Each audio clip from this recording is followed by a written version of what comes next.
नाशिकच्या मालेगावमध्ये पुकारण्यात जन आक्रोश मोर्चाला आज हिंसक वळण लागलं। डोंगराळ इथल्या अल्पवयीन मुलीवर अत्याचार करून तिची हत्या केल्याच्या निषेधार्थ आज मालेगावमध्ये जन आक्रोश मोर्चा काढण्यात आला होता। आज या प्रकरणातील आरोपीला कोर्टात हजर करण्यात आलं। यावेळी आंदोलकांनी कोर्टात घुसण्याचा प्रयत्न केला।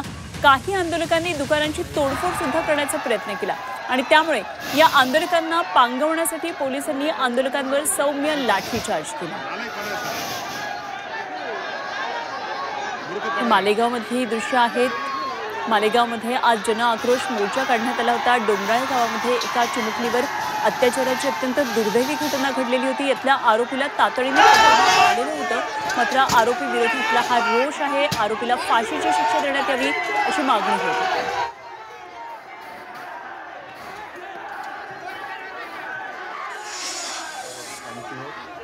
मेरा आपके माध्यम से नागरिकों को आह्वान है कि आप कृपया इस पे कोई भी गलतफहमी या रूमर्स ना फैलाएं।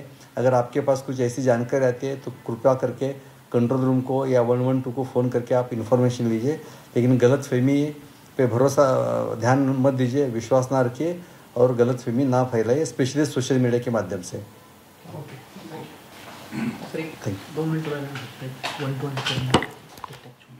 तर पोलीस प्रशासनानं आवाहन केलेला हा संपूर्ण भाग अत्यंत संवेदनशील असा भाग आहे। यापूर्वी देखील अनेक दंगलींचा इतिहास खरं तर मालेगावला आहे आणि त्यामुळेच इथलं वातावरण कुठेही बिघडू नये, कुठलाही सलोखा इथे बिघडू नये आणि कायदा सुव्यवस्थेची परिस्थिती ही कायम राहावी यासाठी पोलिसांकडून हे आवाहन करण्यात आलेलं आहे।